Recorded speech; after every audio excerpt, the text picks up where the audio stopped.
Hello class 11th, welcome to Zenith Guru Pathshala. मैं हूं निकी पंडित and यहाँ पे हम बात कर रहे हैं रिडॉक्स रिएक्शन की and this is our lecture number 4। So last lecture यानी कि लेक्चर नंबर 3 की अगर हम बात करें तो वहाँ पे हमने types of redox reaction start कर दिया था।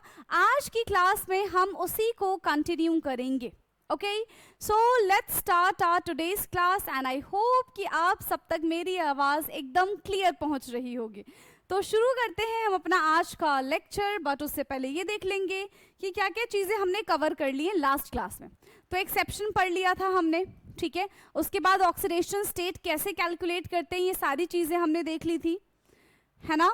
और उसके बाद हमने रिएक्शन स्टार्ट कर दिया था जिसमें हमने 2 रिएक्शंस पढ़ी थी और आज हमें ये तीसरी रिएक्शन पढ़नी है, डिस्प्लेसमेंट रिएक्शन। नाम से ही देखो क्या पता चला, डिस्प्लेसमेंट यानी कि जो ज्यादा ताकतवर है वो कम ताकतवर को भगा देगा उसकी जगह से, इसीलिए हम इसको क्या बोलते हैं, displacement reaction. So general reaction के बारे में अगर हम बात करें तो x plus Y Z give X Z plus Y, यानी कि x being more reactive, x जो है यहाँ पे ये हमारा मेटल है, y भी हमारा यहाँ पे मेटल है, लेकिन जो z है वो हमारा यहाँ पे क्या हो जाएगा, नॉन मेटल हो जाएगा, वो यहाँ पे हमारा नॉन मेटल हो जाएगा। सो मेटल मेटल को डिस्प्लेस करेगा, मेटल नॉन मेटल को डिस्प्लेस नहीं कर पाएगा, ठीक है। और ऑलरेडी हम क्या पढ़कर आ चुके हैं, रिएक्टिविटी सीरीज पढ़कर आ चुके हैं अपने प्रीवियस लेक्चर्स में। तो वहां पे हमने ये जान लिया था कि कौन सा मेटल किस मेटल को आसानी से डिस्प्लेस कर सकता है। अगर आपको अभी भी ये चीजें नहीं पता है कि हम कैसे आइडेंटिफाई करेंगे कि which metal is more reactive, which can easily displace other metals, तो उसके लिए आपको आना चाहिए रिएक्टिविटी सीरीज, ठीक है। एक एग्जाम्पल के थ्रू समझो, जैसे कि Zn प्लस CuSO4 है हमारे पास, है ना। क्या है हमारे पास, zinc plus copper sulphate. Now zinc being more reactive, zinc जो है वो ज्यादा रिएक्टिव होता है कॉपर की कंपैरिजन में। सो वो कॉपर को ऐसे धक्का देके, है ना, इस सल्फेट के साथ आके जुड़ जाता है एंड इट फॉर्म ZnSO4 और बेचारा जो कॉपर है वो बाहर ही रह जाता है। बेचारा जो कॉपर है वो कैसा रह जाता है, बाहर रह जाता है, ठीक है। अब यहाँ पे देखो किसका ऑक्सीडेशन हुआ, किसका रिडक्शन हुआ। पहले जिंक जो था अपने एलिमेंटल फॉर्म में था, अब Zn2 पॉजिटिव हो गया, मतलब इसका तो भाई इसका तो क्या हो गया, इसका हो गया ऑक्सीडेशन। जिंक का यहाँ पे हो गया है ऑक्सीडेशन, लेकिन जो कॉपर था पहले वो +2 की फॉर्म में था, अब वो 0 की फॉर्म में हो गया। पहले वो +2 की फॉर्म में था, अब किसकी फॉर्म में आ गया है, अब ये आ गया है 0 की फॉर्म में, मतलब इसका हो गया है रिडक्शन। क्या हो गया इसका हो गया है रिडक्शन, ठीक है। क्या ये बात आपको समझ में आई है। तो ये हमारा था पहला एग्जाम्पल जिसमें हमने देखा zinc is more reactive than copper, so zinc can easily displace copper from its salt, ठीक है।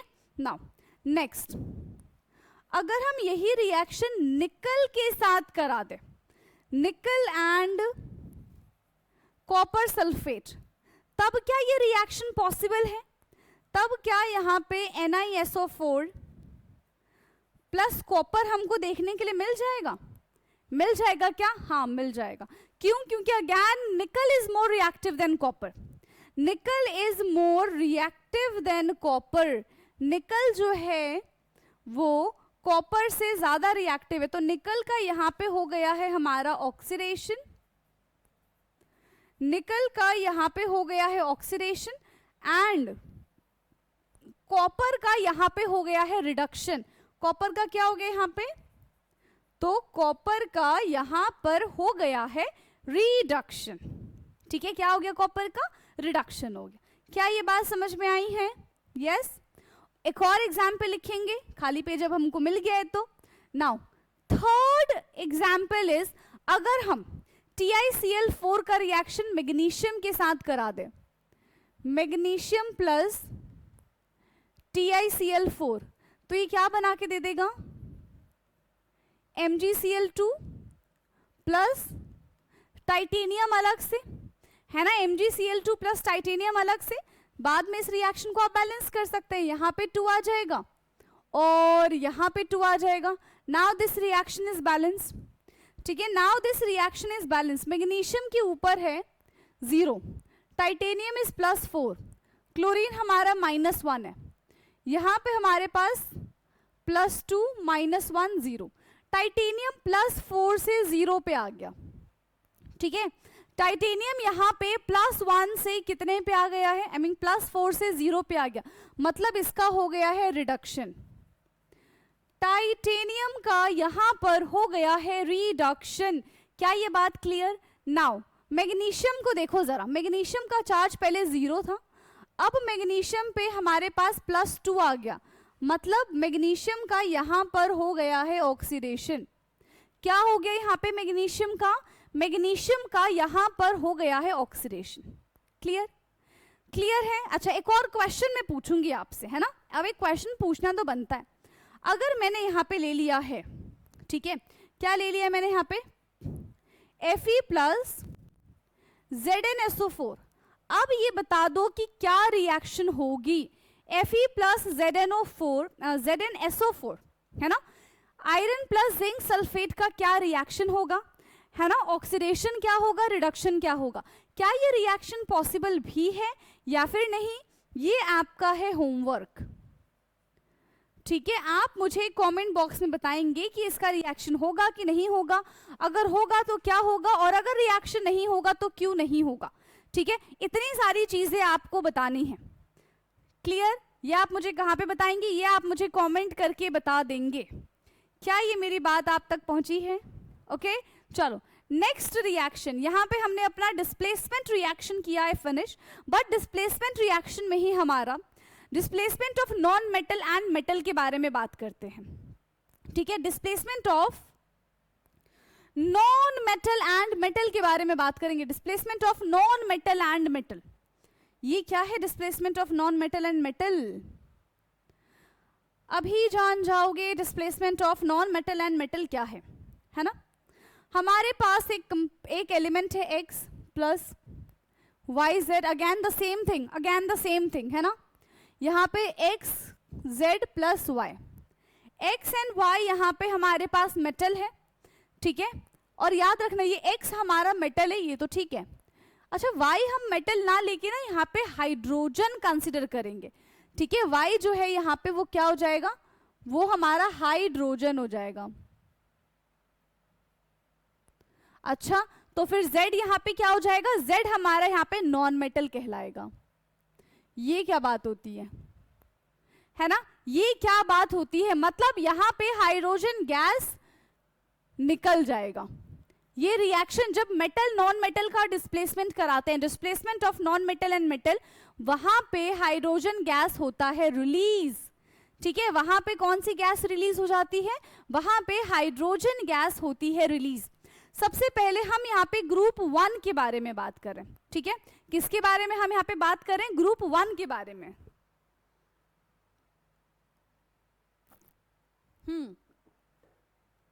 ग्रुप 1 में कौन कौन से स्पीशीज हैं, यहाँ पे हमारे पास दे रखा है सोडियम एंड पोटाशियम।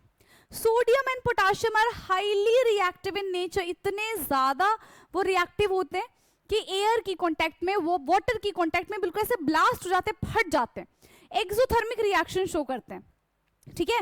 इसीलिए इनका रिएक्शन किसके साथ, वैसे तो रिएक्शन एक्सोथर्मिक है ना, बट फिर भी रिएक्शन तो करेंगे ना।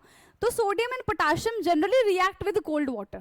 किसके साथ इनका रिएक्शन होता है, इनका रिएक्शन होता है कोल्ड वाटर के साथ। जैसे कि मैंने यहाँ पे एग्जांपल ले लिया, एक्स हमारा मेटल है तो सोडियम ले लिया, वाई हमारा हाइड्रोजन होना चाहिए तो H2O कर दिया, वाटर के साथ रिएक्शन करा दिया।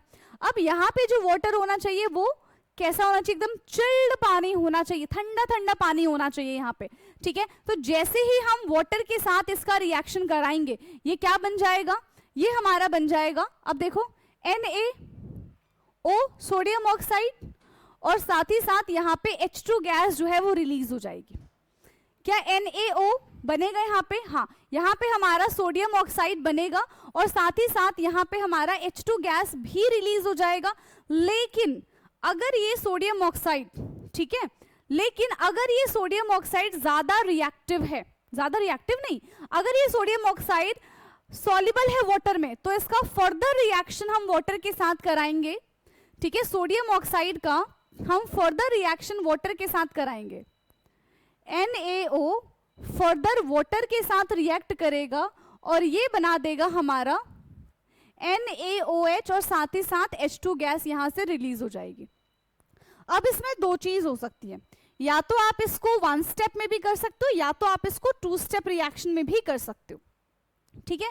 अगर मान लो आपको, ये मैंने 2 स्टेप में आपको बताया कि सबसे पहले हमारा मेटल ऑक्साइड बनेगा। If metal oxide is soluble in water, then उसका फर्दर रिएक्शन वाटर के साथ होके वो मेटल हाइड्रोक्साइड बना देगा, ठीक है। वो क्या बना देगा, वो मेटल हाइड्रोक्साइड बना देगा और साथ ही साथ हाइड्रोजन गैस भी यहां से रिलीज हो जाएगा, क्लियर। लेकिन आप चाहो तो इसको 1 स्टेप रिएक्शन में भी निपटा सकते हो। कैसे, अगर पोटाशियम ले लिया, potassium plus 2 moles of water ले लो, क्या बन जाएगा यहाँ पे हमारा KOH प्लस H2। रिएक्शन को बैलेंस करने के लिए यहाँ पे 2 आ जाएगा और हमारा यहाँ पे 2 आ जाएगा, ठीक है। रिएक्शन को बैलेंस करने के लिए हमने क्या किया, यहाँ पे 2 कर दिया और वहां पे 2 कर दिया। अब देखो 2 पोटाशियम है, 4 हाइड्रोजन है, 2 ऑक्सीजन है, that means our reaction is balanced, ठीक है। यानी कि यहाँ पे जो हमारा रिएक्शन है वो पूरी तरीके से क्या है, बैलेंस्ड है। तो आप इस रिएक्शन को 2 स्टेप रिएक्शन में भी कर सकते हो, आप इस रिएक्शन को 1 स्टेप रिएक्शन में भी कर सकते हो। ये हमने किसके साथ रिएक्शन किया, ग्रुप 1 स्पीशीज के साथ रिएक्शन किया यहाँ पे, ठीक है। Now will talk about the group 2 species, ठीक है। ग्रुप 2 स्पीशीज के बारे में हम यहाँ पे अब फटाफट से बात कर लेते हैं, ठीक है। फटाफट से हम ग्रुप 2 के बारे में बात करते हैं। तो ग्रुप 2 में हमारा मैग्नीशियम और आयरन है, ये मॉडरेटली रिएक्टिव होते हैं। जैसे पोटाशियम, सोडियम हाईली रिएक्टिव है ना, ये उतने ज्यादा उतावले नहीं होते, ये थोड़े रहते हैं कि हाँ ठीक है भाई हम रिएक्शन करेंगे, एकदम लेजियों की तरह भी रिएक्शन नहीं करेंगे और एकदम वैसे फटाफट भी रिएक्शन हम नहीं करेंगे, बट हाँ हम रिएक्शन कर देंगे, ठीक है। ये मॉडरेटली रिएक्टिव होते हैं। और अगर हम इनका रिएक्शन पानी के साथ करा दे, जैसे मैग्नीशियम है, इसका रिएक्शन हमने पानी के साथ कराया, तो पोटाशियम एंड सोडियम का रिएक्शन जब हम वाटर के साथ करा रहे थे तो वी नीड कोल्ड वाटर। तो क्या इसके लिए भी कुछ ऐसा क्राइटेरिया है, यस क्या इसके लिए भी कुछ ऐसा क्राइटेरिया है कि नहीं नहीं ये ठंडे पानी के साथ ही रिएक्ट करेगा, नहीं नहीं इसको गर्म पानी दे देते हैं, है ना। पर ये ना ठंडे पानी के साथ रिएक्ट करते, ना ये गर्म पानी के साथ रिएक्ट करता है, इसको चाहिए एकदम खौलता हुआ पानी, इसको चाहिए स्टीम। क्या चाहिए इसको, इसको चाहिए स्टीम। ये स्टीम के साथ रिएक्शन करेगा और ये बना देगा MgOH का whole twice plus H2 gas यहां से रिलीज हो जाएगी, ठीक है। प्लस यहां से H2 गैस जो है वो रिलीज हो जाएगी, रिएक्शन को कर दीजिए बैलेंस, तो यहां पे 2 आ जाएगा। Now this reaction is balanced, ठीक है। Now this reaction is balanced. ऐसे ही आयरन के साथ रिएक्शन करा दो, सिंपल आयरन के साथ रिएक्शन करा दो, तो Fe प्लस H2O क्या बन जाएगा यहाँ पे, Fe प्लस H2O में FeOH का whole twice plus H2 gas यहां से रिलीज हो जाएगी। बाद में आप इन रिएक्शंस को बैलेंस भी कर सकते हैं, ठीक है। So those metals which do not react with steam react with acid. ऐसे मेटल जो स्टीम के साथ रिएक्ट नहीं करते वो एसिड के साथ रिएक्ट करते हैं, तब भी वहां पे सेम ही प्रोडक्ट देखने के लिए मिलेगा, यानी कि H2 गैस ही, तब भी वहां से H2 गैस ही रिलीज हो जाएगा, ठीक। जैसे कि zinc plus HCl give ZnCl2 plus यहां से H2 गैस क्या हो रहा है, इंक्रीज नहीं release, release not increase, it's release. फिर Fe plus HCl give FeCl2 plus यहां से भी H2 गैस जो है वो क्या हो रहा है, रिलीज हो रहा है। So they are used in commercial level to prepare hydrogen gas. इन सब का इस्तेमाल हाइड्रोजन गैस को प्रिपेयर करने में लगाया जाता है, ठीक है। इन सब का इस्तेमाल किस में किया जाता है, टू प्रिपेयर हाइड्रोजन गैस। तो यहां पे हमने मेटल एंड नॉन मेटल का डिस्प्लेसमेंट देखा, ठीक है। यहां पे हमने क्या देखा, मेटल एंड नॉन मेटल का डिस्प्लेसमेंट देखा। नाउ अब हम जानने वाले हैं non metal and non metal displacement. दोनों ही हमारे पास नॉन मेटल है, तब क्या डिस्प्लेसमेंट पॉसिबल है? यस, तब भी हम जैसे मेटल मेटल का डिस्प्लेसमेंट पॉसिबल था, मेटल हाइड्रोजन नॉन मेटल का डिस्प्लेसमेंट पॉसिबल था, वैसे ही नॉन मेटल का भी डिस्प्लेसमेंट पॉसिबल है। ठीक है, नॉन मेटल का भी डिस्प्लेसमेंट यहाँ पे हमारा पॉसिबल है, एंड ये है हमारा displacement of non metal and non metal. So halogen shows this type of reaction. जो हेलोजन्स है वो इस टाइप के रिएक्शंस को फॉलो करते हैं, वो इस टाइप के रिएक्शंस को शो करते हैं। General reaction x plus yz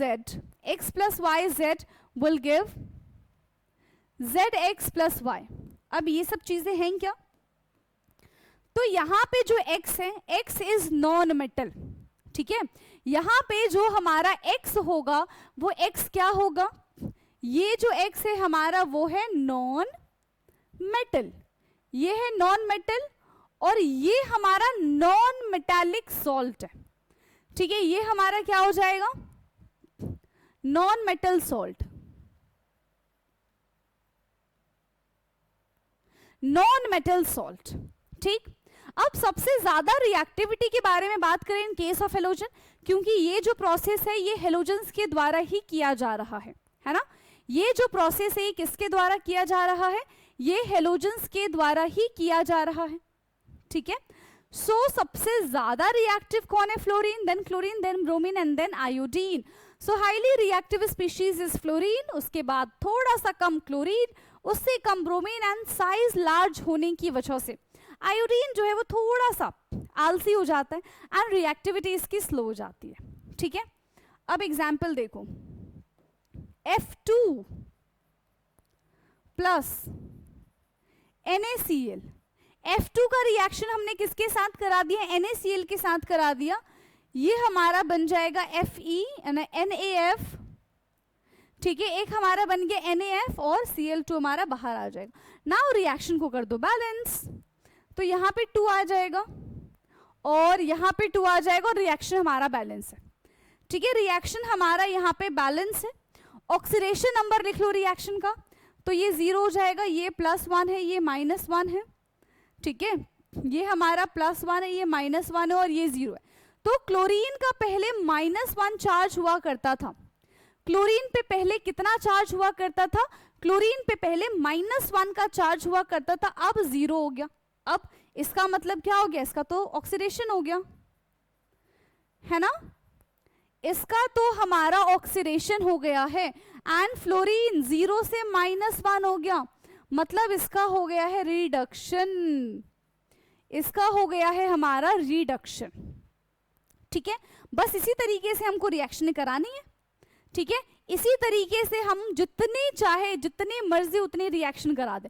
F2 का रिएक्शन KBr के साथ करा दो। चलो, F2 का रिएक्शन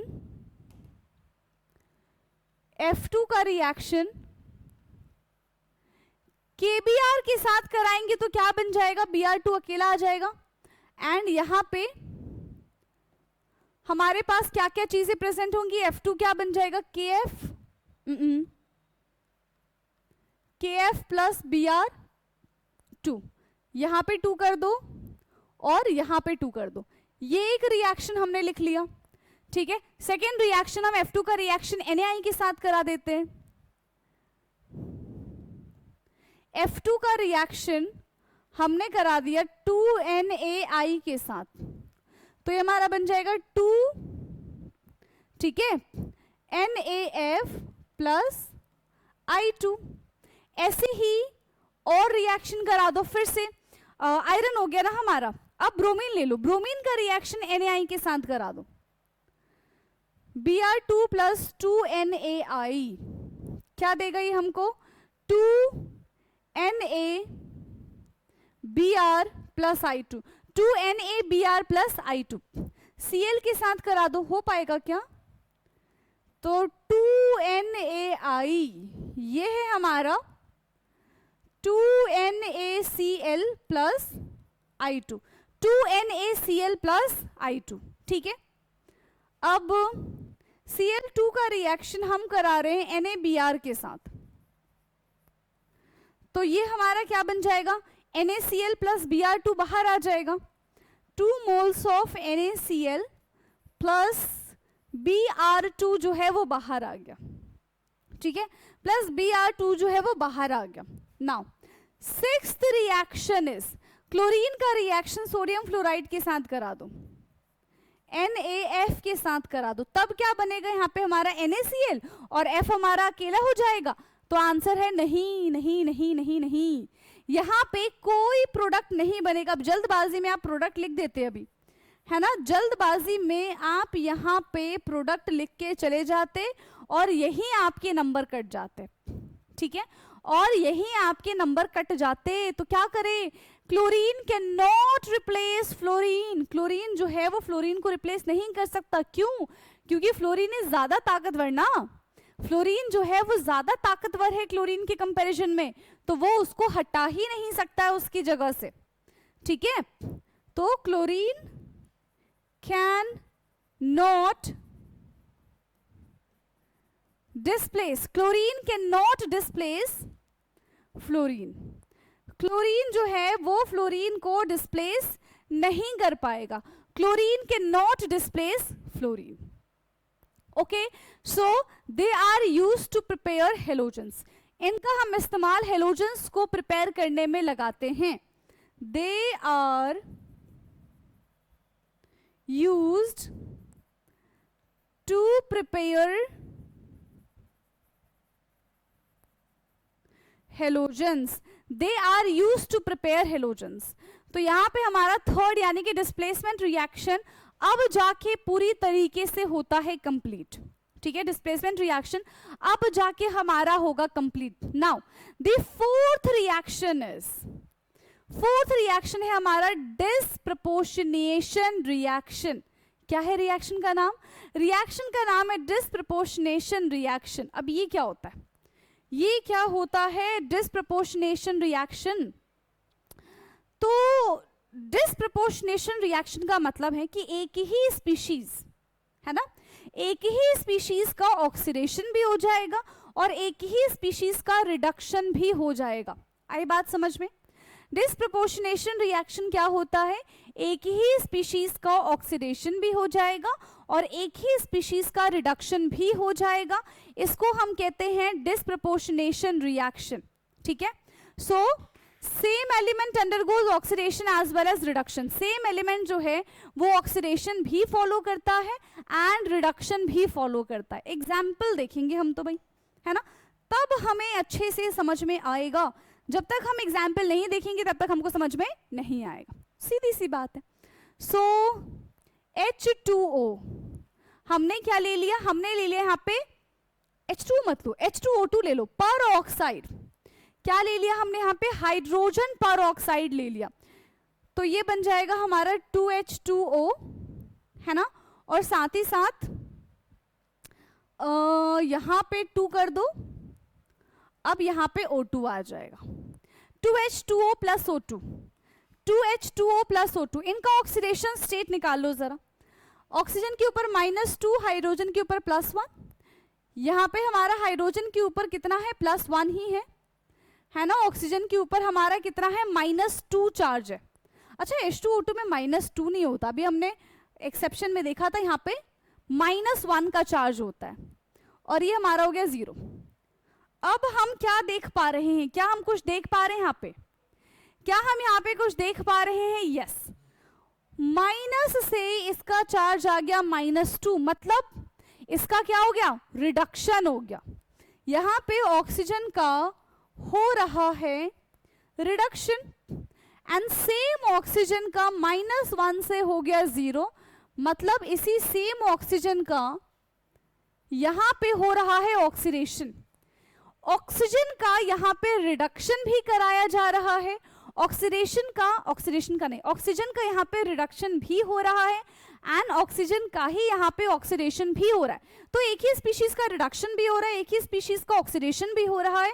अगर ऐसी कोई रिएक्शन आपको दिख जाती है, ठीक है, ऐसी कोई रिएक्शन अगर जो आपको दिख जाती है तो वो क्या कहलाती है, उसको हम कहते हैं, क्या कहते हैं उसको हम कहते हैं डिस्प्रपोर्शनेशन रिएक्शन. क्या बोल देंगे उसको हम, डिस्प्रपोर्शनेशन रिएक्शन बोल देते हैं. और एग्जाम्पल देखें हम, हाँ नाउ एक एग्जाम्पल था हमारा H2O2 वाला, this is example 1. Now will talk about the example 2. क्या एग्जाम्पल ले ले यहाँ पे हम, NaOH रिएक्ट करेगा Cl2 के साथ. NaOH रिएक्ट कर रहा है किसके साथ, Cl2 के साथ. तो यहाँ पे एक हमें प्रोडक्ट देखने के लिए मिलेगा NaCl, एक प्रोडक्ट हो जाएगा हमारा NaOCl, और साथ ही साथ यहाँ से H2 गैस जो है H2O है ना, यहाँ पे 2 मोल्स आ जाएगा. यहाँ से हमारा H2O जो है वो बाहर आ जाएगा. ठीक है, कोई दिक्कत वाली बात नहीं है. जरा हम इसका ऑक्सीडेशन नंबर तो देख लें, है ना, जरा हम इसका ऑक्सीडेशन नंबर देख लें. तो क्लोरीन पे तो 0 हो जाएगा. ठीक है, क्लोरीन पे कैसा ऑक्सीडेशन स्टेट है, यहाँ पे हमारा 0 है. यहाँ पे क्लोरीन पे -1 का चार्ज हो जाएगा, यहाँ पे हमारा +1 का चार्ज है क्योंकि ऑक्सीजन जुड़ा हुआ है. ऑक्सीजन एंड क्लोरीन में oxygen being more electronegative, chlorine के ऊपर कैसा चार्ज आएगा, क्लोरीन के ऊपर पॉजिटिव चार्ज आ जाएगा. ठीक है, तो हम ये देखेंगे कि पहले 0 चार्ज था, 0 से -1 हो गया, 0 से -1 हो गया, मतलब इसका तो रिडक्शन हो गया. 0 से -1 चार्ज हो गया है, मतलब इसका रिडक्शन हो गया है.